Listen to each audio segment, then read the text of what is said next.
Welcome back, loves, to Charlotte's Title Whispers, where every story is a storm you didn't see coming. If you are new here, pull up a chair because tonight we begin something that is going to make you feel everything. Drop in the comments where you are watching from, whether it's Lagos at midnight, London in the rain, or somewhere in between with a cup of tea going cold beside you. And if you haven't already, please subscribe. We release every week and you do not want to miss what is coming. Now, get comfortable, because this one starts the way all the best storms do. Quietly. She would remember the fog first. Not his face. Not the argument that would follow, or the humiliation, or the long cold carriage ride through London's underbelly with her wrists trembling in her lap. She would remember the fog. The way it pressed against everything that November evening like a living thing, like it had an opinion, like it wanted her to stay lost. And perhaps that was the first cruelty of the night. That it did not let her see where she was running. Miss Violet Hale was not the kind of woman who ran. She had spent 4 years making herself the kind of woman who stood very still and smiled until her jaw ached, who folded herself into the corners of other people's lives and made no sound. A governess learned that quickly, or she learned nothing at all. Keep your opinions between your teeth. Keep your eyes down. Keep the children from spilling ink on the good rugs and the master of the house from noticing you exist. She had been very good at it. Until tonight, when a man with no chin and clever fingers relieved her of the small leather purse that held every coin she owned in the world, and Violet Hale stopped being quiet and ran. The fog swallowed the thief before she'd gone 10 steps.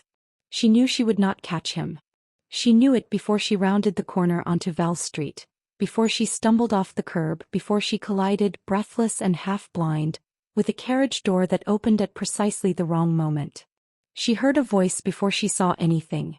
Low and clipped and carrying the particular boredom of a man who has never had to chase anything in his life because everything has always come to him. Get in or stay out, it said. But decide quickly. I am not waiting in this filth any longer. She got in. She did not understand at first. The interior of the carriage was darker than the street, warmer than it had any right to be, and smelled, absurdly, irrelevantly, of cedar and something faintly like winter fires. Her hands found the seat. Her eyes adjusted. And then she saw him. He was not looking at her yet. He was looking at his pocket watch with the expression of a man who has been wronged by time itself, jaw set, one gloved hand resting on his knee with a patience that was not patient at all but was merely performing patience for its own satisfaction. Dark hair. A profile like something carved for a coin. The kind of stillness that wasn't peace, it was control. She said, I'm terribly sorry, I think I've... And then he looked up. Something happened in that moment that Violet would refuse for a very long time to name. It was not attraction. She would be very firm about that. It was simply the specific unpleasantness of being examined by a pair of gray eyes that had apparently decided in under 3 seconds that she was beneath them and, more insultingly, interesting because of it. You're not Alara, he said. I am certainly not, she agreed. The carriage moved. She lurched. He did not, because of course he did not. The carriage was his, the horses were his, the fog outside probably considered itself his. He simply watched her catch herself against the door and said nothing, and the watching was somehow worse than anything he could have said. Stop the carriage, Violet said. I boarded by mistake. I apologize sincerely and I will. You boarded a private carriage, he said, in the dark, in the fog, without livery or invitation. He tilted his head slightly. And you would like me to believe this was an accident? She stared at him. Of course it was an accident. What would I possibly... ensnare me? The words were flat. Clinical. It has been attempted before. With considerably more creativity, I'll grant you, but the bones of the scheme are the same. For a moment Violet simply breathed. She thought about the purse she no longer had. She thought about the 3 shillings that had been inside it, her entire week. She thought about Mrs. Brant on Caldwell Row, who would lock the door at 11 and not open it again until morning regardless of weather or circumstance. She thought briefly about all the ways this night could have gone differently if she had simply stayed indoors. Then she said very quietly, I beg your pardon. Something shifted in his expression. Barely. A tightening. He hadn't expected that particular tone. I was robbed, she said. 15 minutes ago. On Val Street. A man took my purse and ran into the fog and I followed him because it contained everything I have, and when I lost sight of him I was running and your carriage door opened and I made a mistake. She paused. An honest one. Which I suspect is a concept you may need a moment to locate. The silence that followed had texture. He looked at her for what felt like a very long time. The gas lamps outside made brief appearances through the carriage window, lighting half his face and then taking it away again, and she could not read him, which irritated her, and she was already irritated enough. Your name, he said finally. Violet Hale. Governess. She didn't ask how he knew. The dress told the story well enough. Decent but not fashionable, clean but not new. The dress of a woman who ironed her own collars and pretended she did not. Yes. Another silence. The carriage was still moving. You should have said so immediately, he said. You should have let me speak before accusing me of conspiracy, she replied. He looked at her again. That look, the one that weighed and categorized and filed things away. And then, so briefly she almost missed it, something that might have been the beginning of something like amusement crossed his face and vanished. I am Sebastian Cavendish, he said. Duke of Windcliff. Violet felt the floor shift beneath her, though the carriage had not moved at all. A duke. She had accidentally, in the fog, in her haste and her grief over 3 shillings, climbed into the private carriage of a duke. I see, she said. Her voice, she was proud to note, did not shake. His did something she truly could not name. No, he said, and he was watching her with those unreadable gray eyes in the half-light of the moving carriage. I don't think you do. Not yet. Outside London swallowed them both. Chapter 1. The estate appeared before Violet had decided what to do about any of it. She had spent the remainder of the carriage ride constructing arguments. Sensible ones, delivered in the calm measured tone she used when Bartholomew Fitch, age 9, insisted that frogs were a legitimate substitute for arithmetic. She would explain herself clearly. She would appeal to reason. She would exit the carriage with her dignity intact and find her way back to Caldwell Row on foot if necessary, because she had walked worse distances in worse weather for worse reasons. Then Windcliff Manor came out of the fog. It did not appear so much as arrive. The way certain facts arrive, the ones you cannot unfeel once you have felt them. It was vast in the way that made vast seem like an insufficient word. Iron gates, taller than anything had a right to be, opened without anyone visible opening them. Gravel beneath the wheels, then lamplight, then stone steps that climbed toward an entrance hall glowing amber behind tall windows. The whole of it sat against the November sky like something that had always been there and had simply been waiting for the fog to move so she could finally see it. Violet pressed her lips together and said nothing. The Duke descended from the carriage without offering his hand. She noticed. She also noticed that she would not have taken it if he had, and found this small rebellion mildly comforting as she climbed down unassisted and stood on the gravel and tried to look as though she stood on the gravel of Duke's estates regularly. A butler appeared at the top of the steps. Older, composed, with the expression of a man who had seen a great many things in service and had opinions about none of them. Prentice, the Duke said, climbing past Violet as though she were a lamppost. Miss Hale will require a room and something warm. She will also require, he paused, something unpleasant moving behind his eyes, to remain on the premises until the matter of her presence is clarified. Violet turned to face him fully. I beg your pardon. Remain. You boarded my carriage. By accident. So you say. So I know, she said, and her voice came out sharper than she intended, but she did not apologize for it. I am a governess without a purse or a penny on a November night because a thief made certain of it. I am not a schemer, I am not an actress, and I am not, whatever it is you imagine desperate women become when they set their sights on you. I would like to leave. He studied her the way she imagined he studied everything, at a slight remove as though the world were a document he was reviewing for errors. Then he said with the patience of a man who had decided being patient was a form of winning, and go where, precisely? She opened her mouth. Closed it. Mrs. Brant locked her door at 11. She hated him quietly and completely for making her think of that. One night, Prentice said very gently from the top step. He had the voice of a man who had soothed a great many arguments in doorways. The guest rooms are warm, miss. The night is not. The room they gave her was on the second floor east wing, and it was bigger than the entire upper floor of the Caldwell row house. A fire had been lit. Recently the wood still popping and settling. The bed had curtains. The bed had curtains. Violet stood in the middle of the room in her not-new dress and looked at the curtains for a moment longer than was reasonable. Then she sat on the edge of a chair that probably cost more than 4 months of her wages and pressed her hands together in her lap and breathed. She was in the Duke of Windcliffe's house. She had called him arrogant to his face on his own gravel. She still had no purse. She was cataloguing these facts with the methodical desperation of a woman trying to keep herself calm when a knock at the door admitted a young maid, small, dark-haired, with the quick eyes of someone paying attention to everything. "I'm Dottie, miss," she said, setting a tray on the side table. Soup, bread, a pot of tea. Simple things, but they smelled extraordinary in the way that all food smells extraordinary when you haven't eaten since morning. "His Grace said to bring this up." Violet looked at the tray. "Did he?" "He did." Dottie's tone was carefully neutral, but her eyes were not. They were the eyes of a girl who found the situation fascinating and was exercising considerable professional restraint about it. "Will there be anything else, miss?" "Is there?" Violet stopped. Tried again. "Is there news of a Miss Alara? I believe the Duke was expecting someone." Something moved across Dottie's face. "Swift and gone." "I couldn't say, miss." Which meant yes, there was news, and it was not good news, and the Duke already knew it.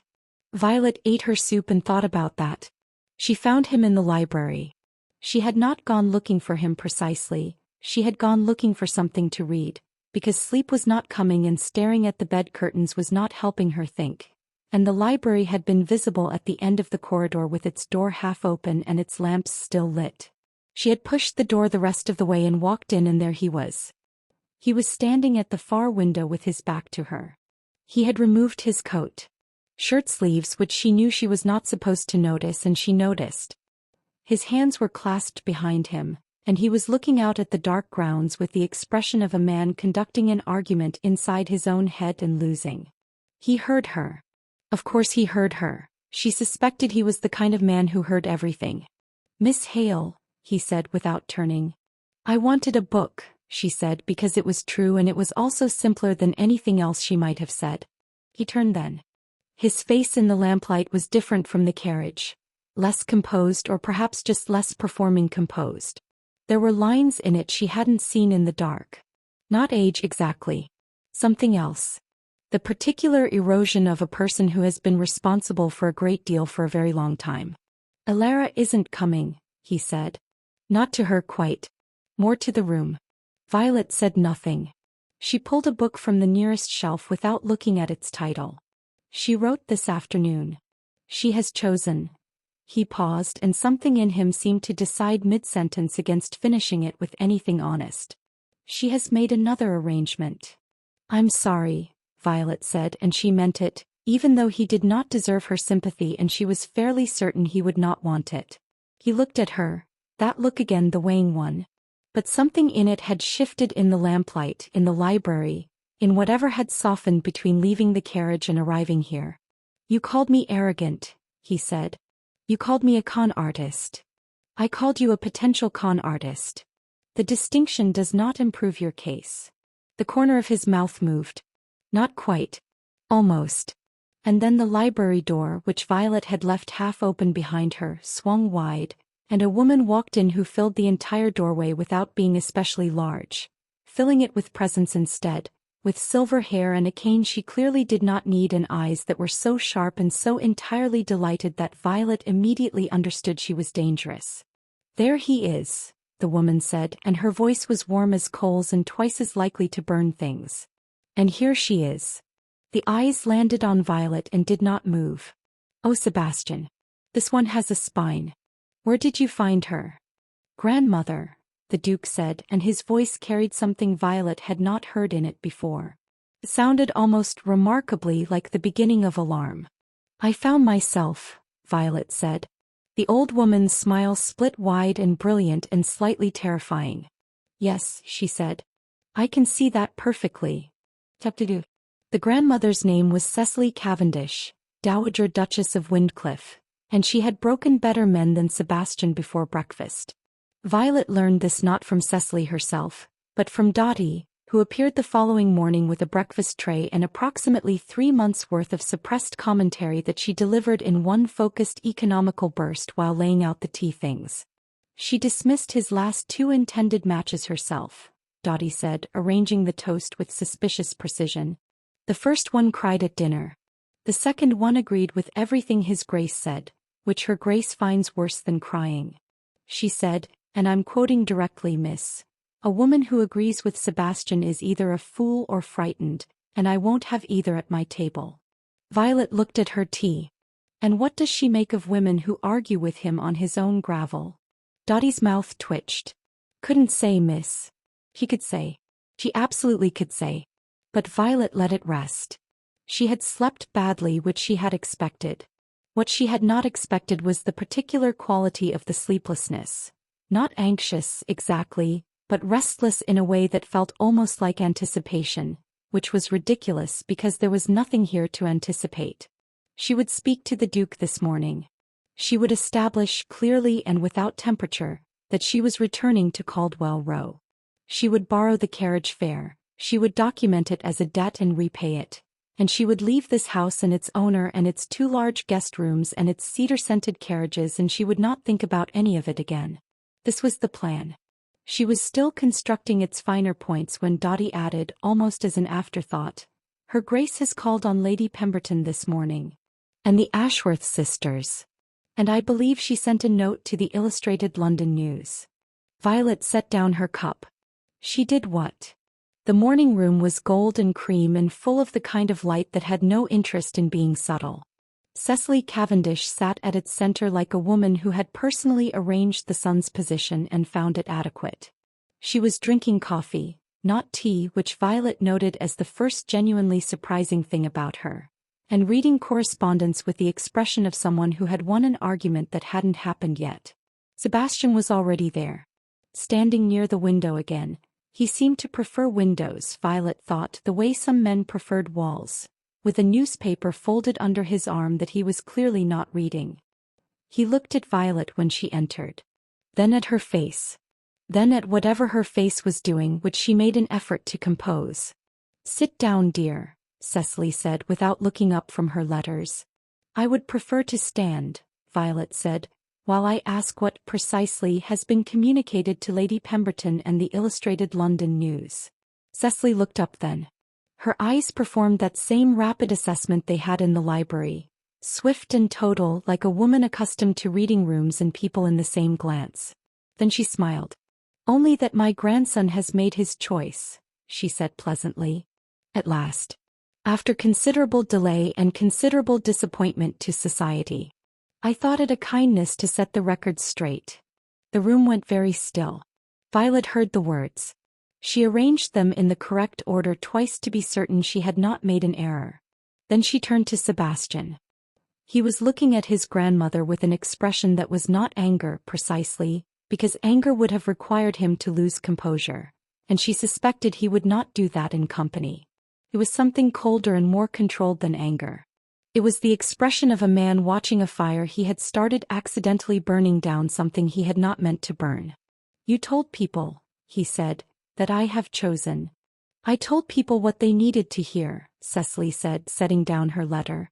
Alara Voss was not right for you, Sebastian. She would have smiled at everything you said and turned your house into a performance. You know it. You simply didn't know what else to do. That is not. And then this one arrives. Cecily gestured at Violet with the comfortable certainty of someone presenting evidence in a case already decided. Sharp. Honest. Not remotely impressed by the gravel or the gates or any of it. She called you arrogant. She paused with profound satisfaction. To your face. I was standing right there, Sebastian said. I know. I spoke to Prentice. Cecily turned back to Violet. And there was something in her eyes now that was less triumphant and more genuine, something that looked almost like apology, or the closest thing to it a woman of Cecily's nature could manage. I am sorry for the position I have placed you in, Miss Hale. I'm not sorry for placing him in it. There is a difference. Violet looked at her for a long moment. She thought about the word choice. She thought about the Illustrated London News and Lady Pemberton and the Ashworth sisters, whoever they were, and the particular speed with which news moved through London society. Faster than fog, faster than carriages, faster than anything a person with no title and no fortune could outrun. People believe I am to marry him, Violet said. People believe what I tell them, Cecily said. Within reason. There is nothing reasonable about this. No, Cecily agreed. But there is a great deal that is interesting about it, and at my age I find that sufficient. Sebastian asked her to walk with him.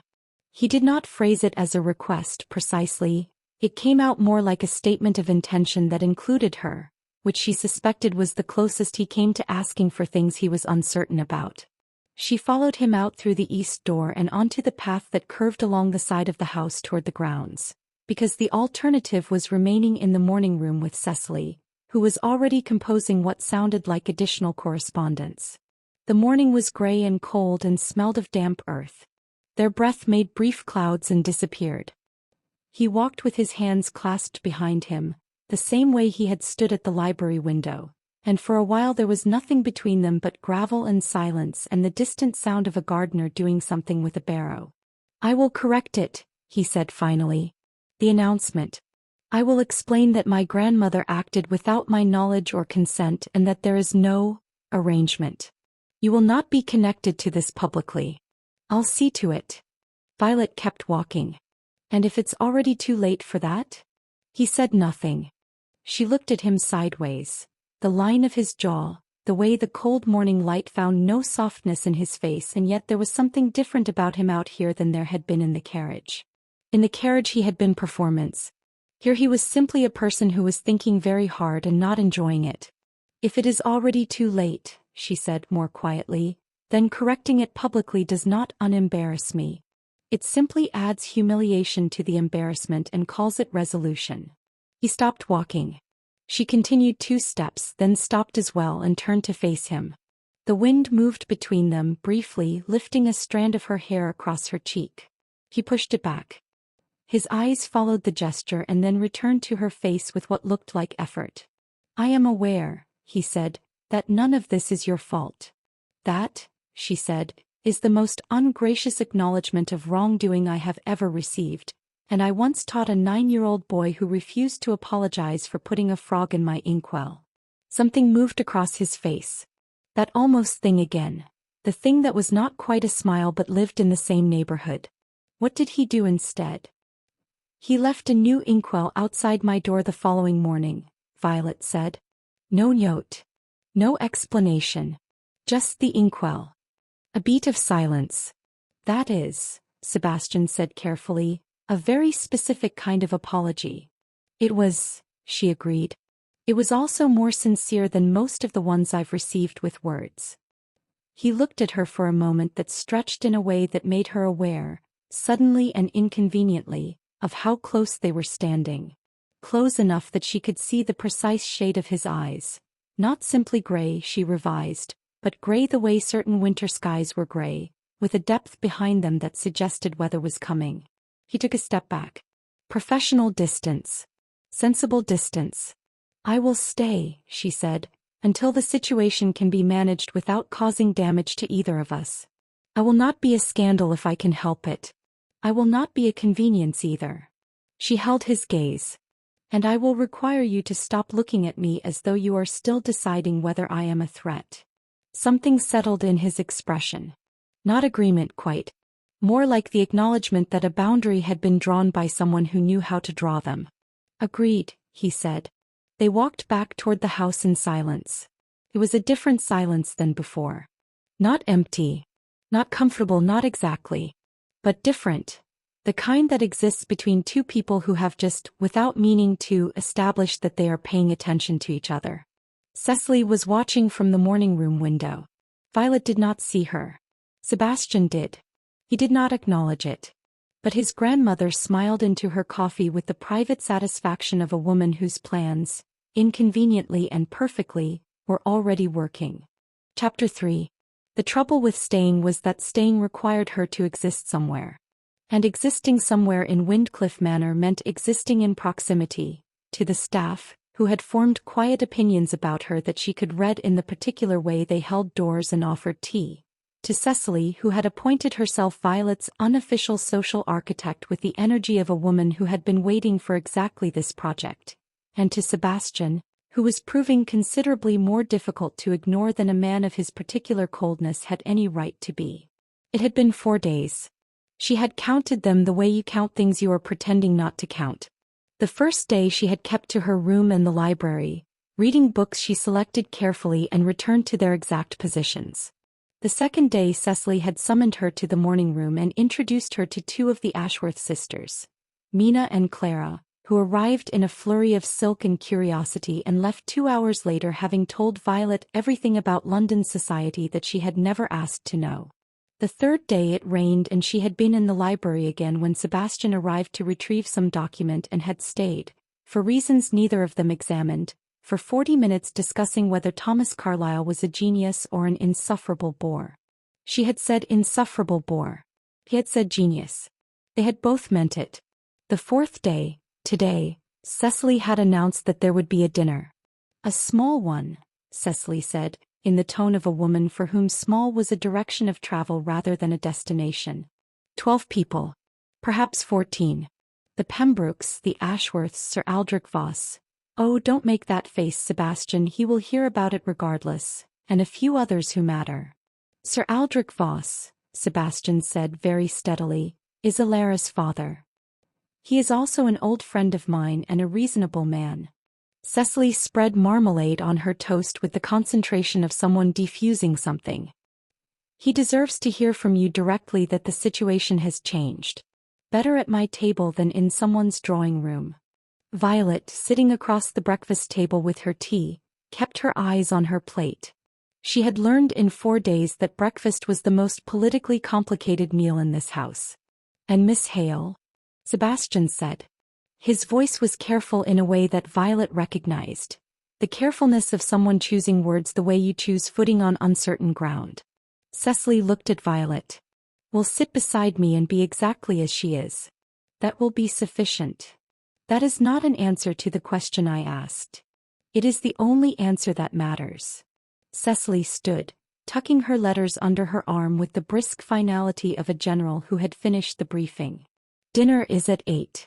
Wear the blue, Miss Hale. Dottie will bring something suitable. Your own dress is lovely, but the blue will do better work. She was gone before either of them could respond. Violet and Sebastian sat in the morning room with the remains of breakfast and the particular silence of 2 people who have just been conscripted into the same army without being consulted. You don't have to come, he said eventually. If I don't come, Violet said, it looks like I have something to hide. Do you? She looked at him. I'm a governess sitting at the Duke of Windcliffe's breakfast table wearing a borrowed housecoat because my only good dress is still being pressed. My entire situation is visible. There is nothing to hide. He said nothing. But he looked at her housecoat, one of Cecily's, deep green, slightly too long, and then back at his coffee, and something about the looking made the back of Violet's neck feel warm in a way she attributed firmly to the fireplace. The blue dress fit as though it had been made for her, which it had not been, but someone had done something to it, taken it in at the waist, let it out at the shoulder. And Violet stood in front of the looking-glass at 7:30 and did not entirely recognize the woman looking back. The woman in the glass had good posture. She had always had good posture, 4 years of governessing required it, but the dress made it mean something different. Made it look less like endurance and more like intention. Dottie appeared in the glass behind her, adjusting a pin at the sleeve with focused satisfaction. You look very well, miss. I look like someone else, Violet said. You look like yourself, Dottie said with the quiet certainty of someone who had been watching carefully, with room to breathe. Violet looked at the girl in the glass for another moment. Then she squared her shoulders, her own shoulders inside Cecily's borrowed blue, and went down to dinner. Sebastian saw her before she reached the bottom of the stairs. She knew because she saw him see her. A brief interruption in whatever conversation he was having with a broad-shouldered man near the fireplace. A pause so small it would have been invisible to anyone who wasn't looking for it. She was not looking for it. She noticed it anyway. He crossed the room when she reached the last step. Not rushing. Not slowly either. The particular pace of a man who has decided something and is acting on it before he can reconsider. "Miss Hale," he said. "Your Grace," she said. He offered his arm. Formal. Correct. The kind of gesture that was also a question. He took it. The kind of acceptance that was also an answer. They walked into the dining room together and Violet felt 14 pairs of eyes find them with the precision of instruments calibrated for exactly this. And she kept her chin level and her expression composed and thought about the frog in the inkwell and the 9-year-old who had been sorry without knowing how to say it, and found surprisingly that it helped. Sir Aldrich Voss was not what she had expected. She had assembled him in her mind as a version of Sebastian. Cold, composed, the kind of man who measured everything including people. Instead he was broad and silver-haired and had eyes that had done a great deal of laughing, though they were not laughing now. He looked at Violet across the table with an expression that was neither hostile nor warm but was very, very attentive. "Miss Hale," he said during the soup course, with the ease of a man who always spoke directly. "I understand you arrived at Windcliff under somewhat irregular circumstances." The table tilted toward them subtly the way tables do. "I boarded the wrong carriage," Violet said. "In the fog. It was an honest mistake." "Most interesting things are," Sir Aldrich said, and something in his eyes shifted. A recalibration. He looked at Sebastian briefly. Then back at Violet. "My daughter she is well. I want you to know that." "I'm glad," Violet said and meant it. Something seemed to settle in him at that. He nodded once and returned to his soup and the table exhaled. Sebastian beside her said nothing. But she felt the slight shift of his posture. A degree of tension she hadn't known was there releasing from his shoulder, close enough to her own shoulder that she was aware of the space or the lack of it between them. She looked at her soup. The dinner moved forward. Wine was poured. Conversation broke into smaller rivers. Politics, the weather, a new exhibition at the Royal Academy. Mina Ashworth talked about a novel. Clara Ashworth disagreed with everything Mina said about it. Cecily sat at the head of the table like a woman presiding over something she had built. And then a man called Lord Fenwick, late 30s, handsome in a curated way with the smile of someone who had practiced it, leaned across the table toward Violet during a gap in the conversation and said, pleasantly but with an undertone that she heard clearly, "Forgive me, Miss Hale, I don't believe we've met before. What was it you said your connection to Windcliff was?" The table did not tilt this time. It stopped. Violet held his gaze. She was aware of Sebastian beside her, completely still in the way he went still when he was deciding something. She was also aware that whatever she said in the next 10 seconds would be repeated across London by morning. "I am a friend of the family," she said. "Come. Clear. Final." Lord Fenwick smiled. "Of course. And which family precisely did you?" "She is my guest." Sebastian's voice was quiet. That particular quiet that was not gentle. "As I am certain you understood from the invitation, Fenwick." Something passed across Lord Fenwick's face. Recalculation. He sat back slightly.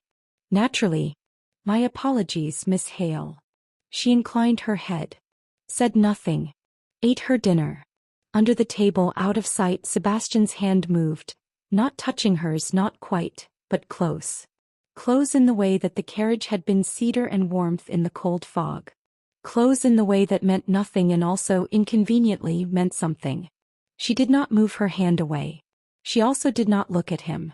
She looked at Cecily instead, who was regarding them both from the head of the table with an expression of such composed, private satisfaction that it was almost tender. Almost. Later. Much later, when the guests had gone and the candles were burning low, Violet stood in the corridor outside the library and held herself very still and had a conversation with herself that she would not be repeating to anyone. She was not falling in love with him. That was not what was happening. He was proud and presumptuous and had accused her of conspiracy in a moving carriage, and his default expression was the one people made when they were doing sums. He was simply aware of him. In the way you became aware of weather. You didn't love a storm. You simply couldn't ignore it. That was all. The library door was closed tonight. She went to bed. She did not sleep well. She was not thinking about the way the space between their hands had felt like something held carefully between two people who were both pretending not to hold it. She was absolutely not thinking about that. Chapter 4. The letter arrived on a Tuesday. Violet knew it was significant before she had read a single word of it. She knew from the way Dottie set it on the breakfast table beside her tea with the careful placement of someone who had already intuited its contents and was sorry about them. She knew from the handwriting on the front, which was Mrs. Brandt's, angular and efficient, the handwriting of a woman who did not waste ink on sentiment. She read it twice. Then she folded it along its original creases and set it beside her cup and ate the rest of her toast because she had learned a long time ago that falling apart before you had finished breakfast was rarely useful. The letter said 3 things. That her room on Caldwell Row had been let to someone else, because 11 days of unexplained absence was, reasonably legally without malice, sufficient cause. That her remaining possessions had been boxed and left with the landlord at number 4. That Mrs. Brandt hoped she was well and had found alternative arrangements. Alternative arrangements. Violet looked at the wallpaper. It was cream with a small repeating motif, something botanical, leaves or vines, and it was the kind of wallpaper that cost more per square foot than she earned in a month. She had no room. She had no position. She had no purse, the original purse, the stolen one with its 3 shillings, and no immediate prospect of any of these things, because you could not attend interviews for governess positions when you were living inexplicably in a duke's house on the basis of a mistaken carriage and an announcement that half of London had already read. She was aware with cold clarity that she was now entirely dependent on the goodwill of a man she had known for 11 days who had initially accused her of fraud. She poured herself more tea and thought about that. She did not tell Sebastian. She told Cecily, because Cecily found her in the East Garden an hour later with the letter still in her coat pocket and the expression, apparently, of someone doing very poor arithmetic, and Cecily simply held out her hand. Violet gave her the letter. Cecily read it, handed it back, said, "Well," in a tone that contained an entire editorial. "I need to find a position," Violet said. "Immediately. I can write to the agency on Marchmont Street. I have references, good ones, from the Fitch family and before them the Alderton household. It may take 2 weeks, perhaps 3, but—" "You will do no such thing," Cecily said. "I beg your pardon?" "Not yet." Cecily began walking, her cane making its precise rhythm on the garden path. "Sit with the problem a day or 2 before you run from it." "I am not running from it, I am solving it." "You are solving the wrong part of it." Cecily stopped and looked at her. That direct look, the one with no performance in it. "Violet, you are a clever woman, so I will speak plainly. Your position here has made you ungovernable for polite employment. Any family that reads the society pages will know your name. Some will admire you for it. Most will consider you a complication. You cannot governess your way out of this particular corner." Violet felt the truth of it land in her chest like something dropped from a height. She had known this, in the abstract, in the sleepless hours. She had refused to finish the thought. "Then what," she said very quietly, "do you suggest?" Cecily looked at her for a long moment with something in her face that was not manipulation, or not only manipulation. Something that was closer to genuine care, which somehow made it worse. "I suggest," she said, "that you stop pretending you don't know what is happening in that library every evening." Violet said nothing. "And I suggest," Cecily continued with the gentleness of a woman delivering a verdict she considered kind, "that my grandson, who has not looked at anyone the way he looks at you in quite some years, deserves to have someone say the honest thing to him before his pride calcifies entirely and you both miss something irreplaceable." The garden was quiet around them. A bird complained in the hedgerow and stopped. "He doesn't," Violet began. "He defended you at dinner before the fish course," Cecily said. "Sebastian does not defend people at dinner. He barely acknowledges people at dinner." She began walking again. "Think about it." He thought about it. She was still thinking about it at 7 in the evening when she pushed open the library door and found him at his desk for once, rather than the window, actually working, papers arranged in the specific organized density of a man who used order as a form of control. He looked up when she entered. "Miss Hale," he said. "I've lost my rooms," she said, because she had decided on the walk down the corridor that directness was the only remaining currency she had. "Mrs. Brandt let them while I have been here. I have no position and no immediate prospect of one because apparently my name is now sufficiently attached to yours that respectable families will consider me a liability." She stopped. "I thought you should know because it affects the practical question of how long I remain here, and I would rather you heard it from me than worked it out yourself and started looking at me with that expression you have." He set down his pen. "What expression?" "The one where you're deciding something about me without asking." Pause. He looked at her steadily across the desk and the lamplight and the stacked papers. "Sit down," he said. "I don't need to sit down." "I would like you to," he said, and something in the phrasing, the "I would like" rather than the instruction, made her sit. He was quiet for a moment. Not the cold quiet of the carriage. The other kind, the kind she had learned over 11 days, meant he was being careful with something. "I know about the rooms," he said. "Prentice told me this morning." Violet stared at him. "Prentice?" He made inquiries. "On my instruction." He looked at the desk briefly, then back at her. "After Fenwick's comment at dinner. I wanted to understand your full situation." She felt something move through her that was not quite anger and not quite relief and was deeply uncomfortable. "You investigated me. I made sure you were not without options," he said, and his voice had that careful quality again. "Without telling you, which I acknowledge was presumptuous." "Yes. Exactly what you accused me of on the night we met." He received that without flinching. "Yes." The fire shifted in the grate. Outside the window the grounds were dark, November having finished with any pretense of evening light. "What options?" Violet said. Her voice was steady. He was making it steady. He was quiet for a moment that she could not read. "There is a household," he said finally, "in Edinburgh. A family called Dunmore, old friends of my father's. 2 children, well-mannered. They need a governess and they are far enough from London that your name there is simply a name." He paused. "I wrote to them 2 days ago. There is a position if you want it." "The Edinburgh position." Clean. Distant. Solved. She looked at him across the lamplight and the papers and the careful arrangement of everything he had organized on her behalf without asking, and she felt the shape of it, what he had done and also what he was doing now, offering her the door with both hands, making it easy for her to go. She thought about what Cecily had said in the garden. She thought about the space under the dinner table that hadn't been touched. She thought about 11 days of library evenings and morning arguments and the way winter skies had depth in them if you looked long enough.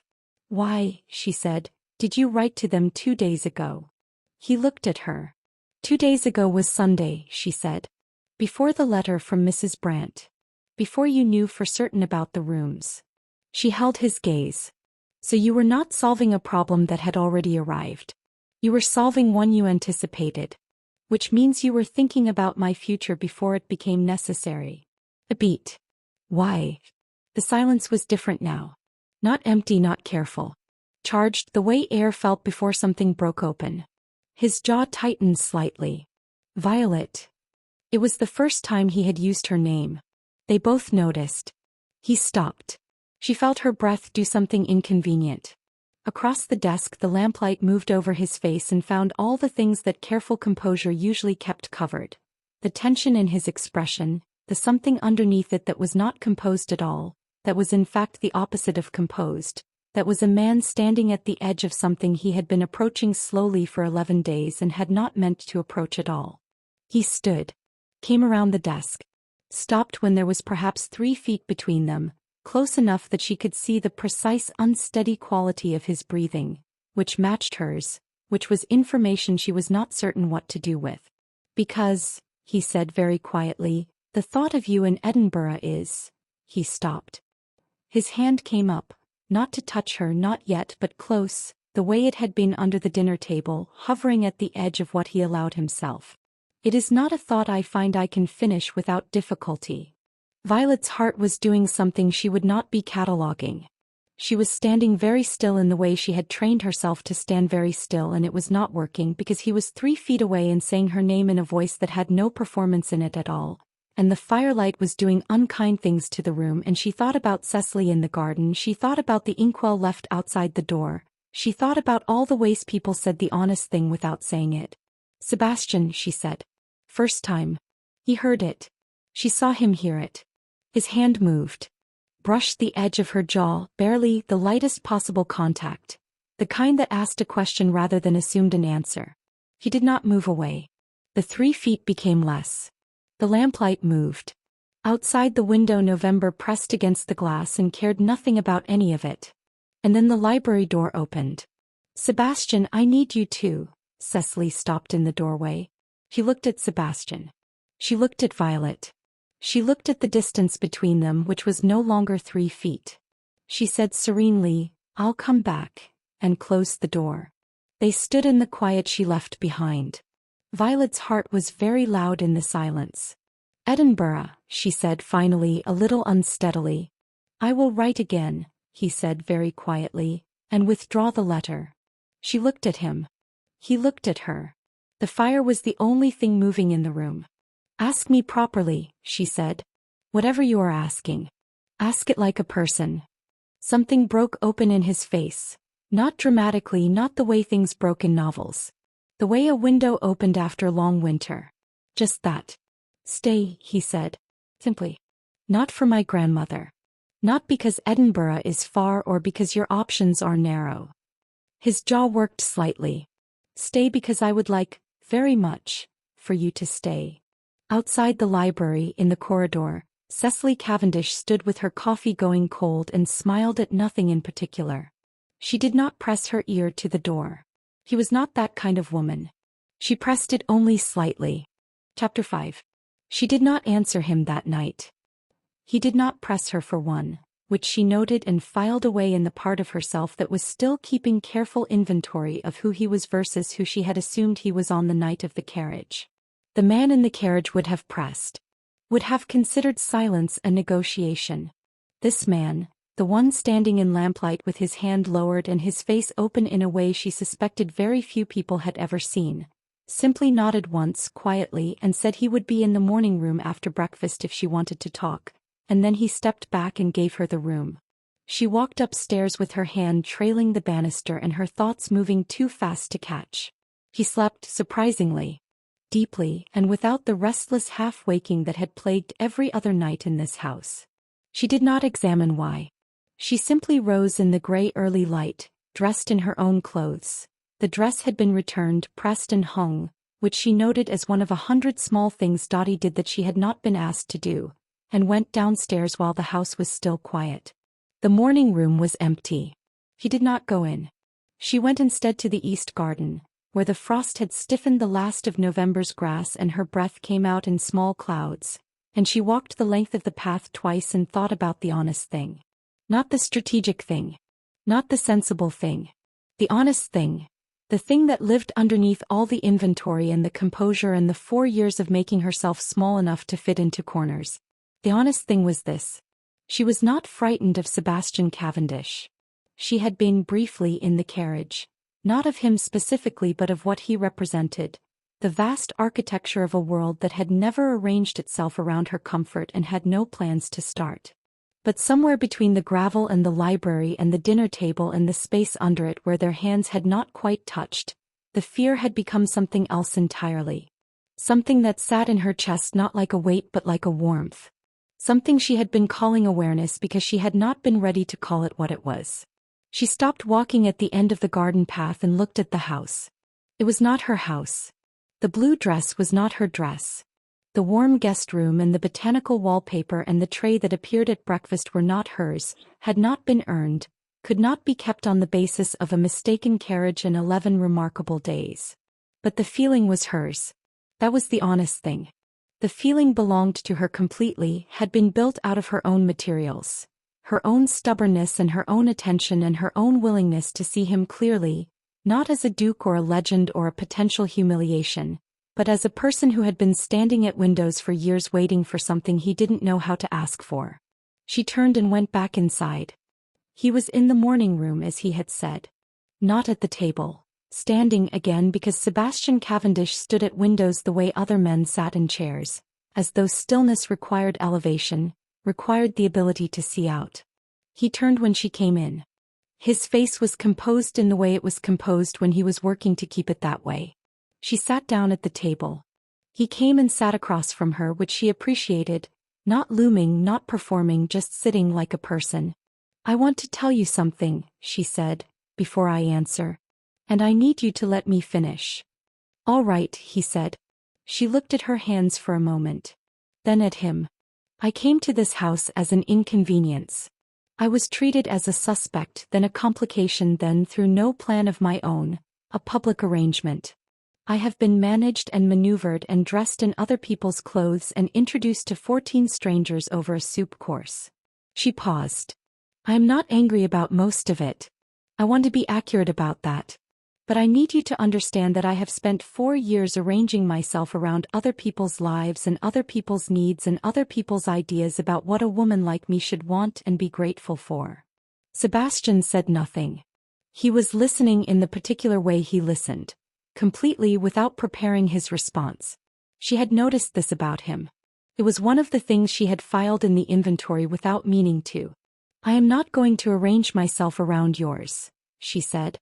"Not because I don't," she stopped, chose the word carefully, "not because I am indifferent. But because if I stay it has to be a choice I make standing up straight with my eyes open, knowing exactly what I am choosing. Not because my rooms were let and my options narrowed and staying was easier than leaving." She held his gaze. "I need you to understand the difference." "I understand the difference," he said very quietly. "Then I need you to hear this next part." He took a breath. "I am a governess with no title, no fortune, and a history of 3 shillings stolen in a fog. I have opinions that inconvenience people and a habit of saying them. I will not be decorative. I will not agree with you to keep the peace. I will not stop being what I am because what I am makes the society pages uncomfortable." "I know," he said. "I am not finished." The corner of his mouth moved. "Forgive me.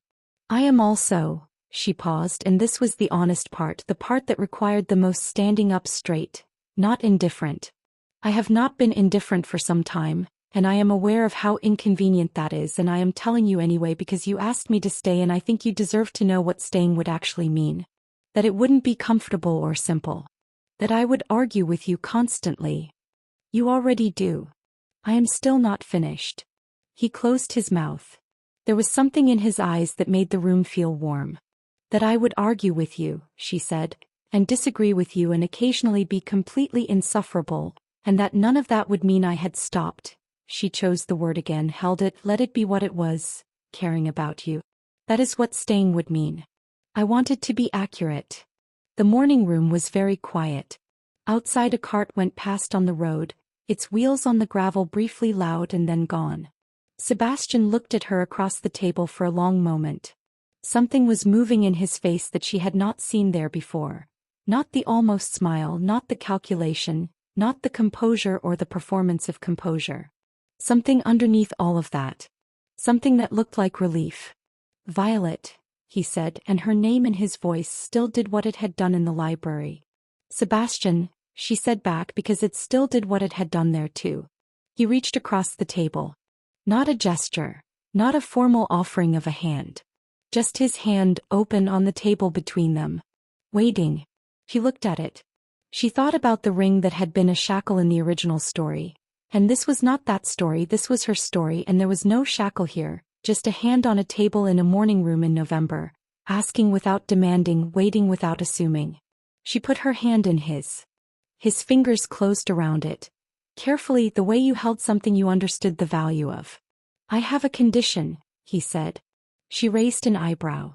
"You're negotiating." "I'm being accurate," he said, and the word, her exact word, came back in his voice with something in it that made her chest ache pleasantly. "The condition is this. When you are insufferable. He paused. And I suspect it will be frequently. Constantly, she corrected. Constantly. He agreed with a gravity that was entirely undone by what was happening to the corners of his eyes. I require the same in return. The arguing. The disagreement. The not arranging yourself. His hand was still holding hers. His thumb moved once briefly across her knuckles. I have had enough of people arranging themselves. I would very much prefer the inconvenience. She looked at him for a moment. Then she laughed. Not the careful kind, not the polished, governessy kind she kept for drawing rooms. The real kind, sudden and a little undignified, the kind that surprised even her. It surprised him too, she could see it. And then his face did something extraordinary, something she suspected Prentice and Dottie and possibly even Cecily had never seen it do. He smiled. Fully. Without the almost. It was devastating. She was completely unsurprised to find that she had no defense against it at all. Cecily received the news at 11 o'clock, when they found her in the conservatory doing something arcane with correspondence. Sebastian told her. Simply, without preamble, in the manner of a man who had decided to stop performing competence and simply be it. We have an understanding. I intend to speak to the appropriate people this week. There will be an announcement, a real one this time. Cecily looked at him. Then at Violet. Then back at Sebastian. I know, she said. Sebastian paused. You know. I have known since the library. The first evening. She returned to her correspondence with serene finality. I have simply been waiting for both of you to catch up. The announcement in the Illustrated London News, Violet said slowly. The dinner. The blue dress. Lady Pemberton. She stared at the old woman. You didn't do any of that because you were tired of simpering debutantes. Cecily turned a page. Grandmother, Sebastian said.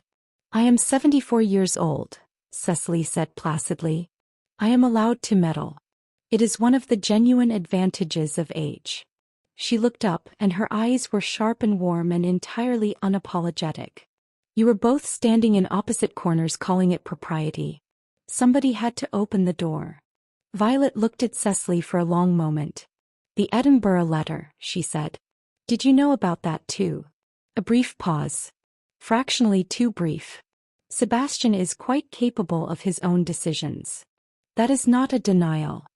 Cecily smiled, brilliant and slightly terrifying, exactly as she had in the library on the first night, and Violet thought, not for the first time, that this woman was the most dangerous person she had ever met and also quite possibly the most genuinely kind. No, Cecily agreed. It isn't. The announcement appeared on a Thursday. Violet read it at the breakfast table in her own clothes. Not the blue, not the borrowed housecoat, her own dress, which somehow looked different now, or perhaps she was wearing it differently, with her tea going warm beside her and Sebastian across the table reading his newspaper and Dottie bringing toast with the barely contained expression of someone who had predicted this outcome and considered herself professionally vindicated. The Duke of Windcliff, it said, has announced his engagement to Miss Violet Hale of London.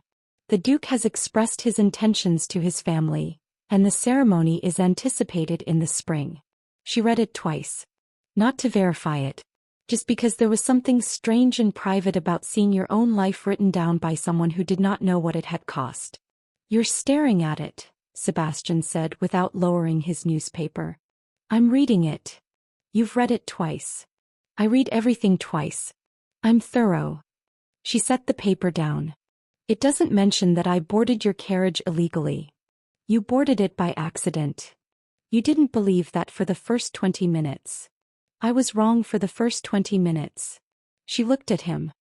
He lowered the newspaper and looked back at her, and the morning light came through the window and found him without any armor at all, and she thought about fog in November and a purse with 3 shillings, about all the precise and arbitrary coordinates that had to align for a person to end up exactly somewhere.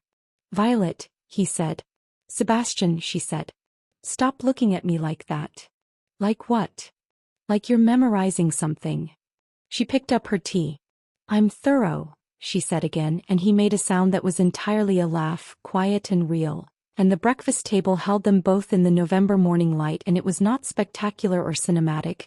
It was just warm, it was just true. It was just the ordinary extraordinary of two people who had found each other across a fog and a carriage door and 11 days of building something neither of them had planned.